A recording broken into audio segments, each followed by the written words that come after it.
Now that the World Leaders Summit at the United Nations Climate Change Conference has wrapped up, the focus is on fierce negotiations. There are now discussions around the need for major emitters to step up their 2030 targets to ensure the world doesn't surpass the 1.5 degrees Celsius temperature increase. Another issue to tackle are the rules outlining the acceleration of emission cuts and delivery of finance to the developing countries. Makin-Isherwood compiled this report from Glasgow. In Paris, we agreed to keep global warming, the average temperature that is rising across the world, to below 1.5 degrees. What we'll be doing in Glasgow is making sure that countries' pledges to reduce their carbon emissions, whether that's from fossil fuel consumption, from vehicles, from energy, really does that. From the fuels used to heat our homes to the fumes emitted from vehicle exhausts, modern life and industry has pushed greenhouse gas levels in the Earth's atmosphere to dangerous levels. The UN Meteorological Organization warns that if societies don't go green quickly, the effects of climate change, including increased flooding and desertification, will take hold. With the Global South already adversely affected, the Secretary-General of the Commonwealth says all nations need to commit to the challenge ahead. We're all facing the same storm, but we're not in the same boat. And we have to be in the same boat if we want to save the world. And I literally am seeing that is what we're talking about. And the Commonwealth of 2.5 billion people, so we're about a quarter of the countries who've committed to the Paris Agenda, but we're made up 60% of our population is under the age of 30. So this is our children, their livelihoods, their futures. And if we don't act now, I think they're going to condemn us. The pressure is on for COP26 to make a difference. For each of the near 200 nations represented at this summit, each has their own individual challenges to face. But the very worst affected, many of which sit within the African continent, their lives and livelihoods hang in the balance. The Global South will be looking to the Global North to assist them with their transition to greener economies. And climate scientists say there is absolutely no time to waste to make sure the very worst impacts of global warming are avoided. Makin-Isherwood, SABC News, Glasgow. A global coalition of civil society organizations have released a new report which is calling for the equitable phasing out of fossil fuels. The report applies a long-standing equity analysis against the nationally determined contributions to assess just how each country is delivering on the Paris Agreement's goal of pursuing best efforts to limit warming to 1.5 degrees Celsius. The report has found that current pledges from wealthy countries fall much further below the mark than previously understood, demonstrating the need for international climate action on fossil fuel production. For more on the report, we're now joined by Colin Besans, the project lead for African energy transition at the Power Shift Africa. Colin, very good evening to you. Thank you so much for joining us. Welcome to the Globe. Good evening, Simbiwa. Thanks so much for having me. Now, firstly, Colin, what's the climate like in Glasgow? I mean, would you say it's a positive and an encouraging one, or quite opposite, judging by the opening speeches of the world leaders? Yeah, well, I think it definitely depends who you ask. So there seem to be many here who are pretty comfortable with the routine of meeting and negotiating and agreeing on marginal improvements every year. But I think if you start to ask civil society folks, if you start to ask folks coming from the Global South who are frustrated by decades now of inaction and empty promises, and who are now also facing a COP which is potentially the most exclusive that we've ever held, between vaccine inequity, travel restrictions, and a really poorly managed online access system, so much of the civil society that usually comes to these COPs to hold people to account is unfortunately left without access. Can you please expand on the fair share or the equitable analysis model that was used to come up with these findings? Yeah, of course. So the climate equity reference framework that's used in this report really leans on the equity principles that are already found in the UNFCCC. So we've taken the equity ideas that are already agreed to by all the countries party to this agreement and extrapolated that into what it means for there to be fair shares of contributions to those commitments that have been made. So to be a bit more specific, when we're looking at the global mitigation effort, we're looking at what countries are committing to in terms of how much of their emissions they're going to be reducing. And so when we're doing this analysis, we need to take into account not only the responsibility that countries have to this problem that we're facing, which realistically is embedded in their historical emissions, but also their capacity to respond to the challenge. And this is represented by a country's wealth. Now, in order to take account of the inequities and disparities within countries, we specifically exclude the wealth of the poorest folks within each country to make sure that we're not misrepresenting their wealth as being for climate contributions. And taking this together, we look at what countries have emitted since 1850, and we come together to say, well, based on these emissions, based on the per capita wealth of that country, what are the fair shares that they should be making toward the mitigation challenge, toward the Paris Agreement commitments? Yeah. And in what way does the report show that wealthy countries to be far off from the required targets or the NDCs?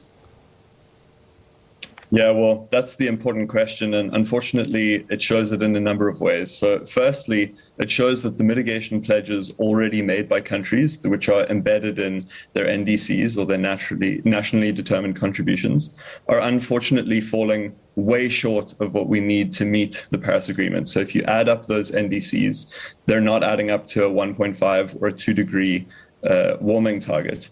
And those that are falling furthest from their commitments, those that have the biggest gap between their fair shares and the necessary commitments, are the wealthiest countries. And those are the ones that are coming with the most disappointing commitments. So what we're seeing from wealthiest countries is that even if they completely decarbonize by 2030, which is at this point a pipe dream, it still wouldn't be enough to meet their fair share. Because of their historical responsibility, because of the incredible volume of historical emissions, which still sit in the atmosphere to this day and still warm the earth, they need to go far and above decarbonizing their own economies. They need to make commitments to assisting the transitions of countries in the global south, countries that have the least historical responsibility and yet bear the greatest risks of climate change. So not only does the fair shares analysis show that we really need richer countries to come to the table in a far bigger way, but it shows that they just haven't been making good on those commitments at any point in the process. They committed to 100 billion in finance per year, which not only is far short of the trillions which many analyses show we actually need, but they're not even hitting that 100 billion commitment. So not only are their commitments too low, but they're not even achieving those commitments in the first place. Indeed. And what does the report then say about South Africa and our dependency on coal? Well, Sabir, as you know, South Africa is one of the most coal-dependent countries in the world, and it's the most coal-dependent country in the G20. Yes. And so this creates a massive challenge for South Africa because we face a dual challenge in transitioning from coal. Not only do we need to ensure that we have energy security, our country's been suffering from rolling blackouts for many years now, but we also need to make sure that the hundreds of thousands of people who depend on coal for their livelihoods have a just transition and have a meaningful commitment to their livelihoods to make sure that when we do move from coal, they're not left behind and they're not left in the dark. And so what the report shows is that South Africa faces one of the biggest challenges in this transition effort because we are so dependent and yet also need to make such a massive move in our economy, a scale of that transition in a time frame that we really haven't seen before. Now, can you outline the 5 recommendations that the report makes? Sure thing. So our report really focuses on 5 main recommendations that we need to see coming forward. First, we need to see a delivery of long overdue commitments from the Paris Agreement and previously. Wealthiest countries have committed to financing, as we spoke about earlier, that remains undelivered. They've committed to NDCs and mitigation targets, which remain too low and remain undelivered. They've committed to providing climate finance for technology, for adaptation, and for loss and damage that's already being experienced from climate change, which also goes undelivered. And on the loss and damage point, in many cases, they refuse to even make those commitments in the first place. So firstly, we need to see delivery on those long overdue commitments. Secondly, we need to recognize fossil fuels as a key contributor to the climate crisis. For so long, we have focused on emissions reductions, and we've hoped that market forces will then end the extraction of fossil fuels on the other side. We've not seen that work over the last 26 years, so we need to recognize fossil fuels as a key problem and focus on that supply side. Thirdly, we need to prioritize international cooperation with fossil fuel dependent countries that are least able to adjust. We simply will not get to our Paris Agreement targets if we don't see a large effort to support countries in those transitions, as well as in their broader economic diversification. Fourthly, we need to strengthen the building blocks of a fair shares phase out. So this could include a first movers club of countries that are ending the financing and extraction of fossil fuels. It could include a global registry of fossil fuels. It could include a commission dedicated to carrying forward the diplomatic discussions towards a phase out. But we need to see this wider mobilization around a fair shares effort and no longer continue to allow countries to make NDC commitments that simply aren't there. And lastly, we need to change the rules of global trade, investment, finance, and technology to increase that policy space for governments expediting emergency policies. We find that governments are being constricted in other policy spheres, and we need to open up that space. We need a broader mobilization that's outside of the climate niche, and climate needs to be seen within the systems problem that it really takes place. You know, quite interestingly, Colin, the outcomes from the G20 summit in Italy were rather lukewarm. So what are your expected deliberations and outcomes from COP26? Well, unfortunately, potentially not too optimistic. So I think if you look at the way the negotiations have been panning out over the last few years, and already the way they're shaping up in the first few days, there are a couple really important issues that might not be decided in the best way. So firstly, on the fair shares, we're not really expecting richer countries to be using this language, to be thinking about their NDCs in this framing. And this report is really moving towards trying to push this narrative and increase the mobilization around that. On climate finance, which is a really key discussion for anyone hoping to see meaningful transitions coming in the future, it's likely that this 100 billion number that has been around for the last few years and remains undelivered is still going to be the anchored focal point. Meanwhile, the trillions that are really needed to be mobilized are most likely going to be left out of the negotiation room discussions. And then when we think about market mechanisms and the false solutions to transition, a lot of the richer countries are going to be pushing hard to frame the conversation around net zero commitments without being accountable to concrete plans to decarbonize now. So a lot of what we're seeing is kicking the can down the road, a reliance on offsets which aren't scalable in any way or aren't even additional, and a reliance on market-based mechanisms that further the possibility to delay action and further the possibility to profiteer out of this transition. What we really need to see is these things pushed back against hard to make sure that we know that decarbonization cannot simply come from these far-off future plans, that we can't afford any more delays. And lastly, when we think about this fossil fuel supply side that a lot of this report focuses on, we expect this to be ignored to a large extent in the negotiations because the Paris Agreement doesn't mention fossil fuels once. It doesn't mention oil, it doesn't mention gas, and it doesn't mention coal. And so we rely a lot on this market translation of emissions reductions to hopefully quell supply. But we want to bring that discussion to the fore, and we want to call out extraction from the outset. So we're hoping that the negotiations can start to focus on these issues.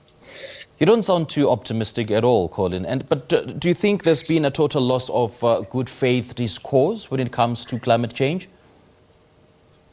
Well, I think it is tough to be optimistic after so many years of failed action. But I think that's not to say that there aren't some initiatives that we see coming out of these spaces which do show major promise. So you will have seen that yesterday, $8.5 billion was committed by the UK, the EU, Germany, France, and the US towards South Africa's transition.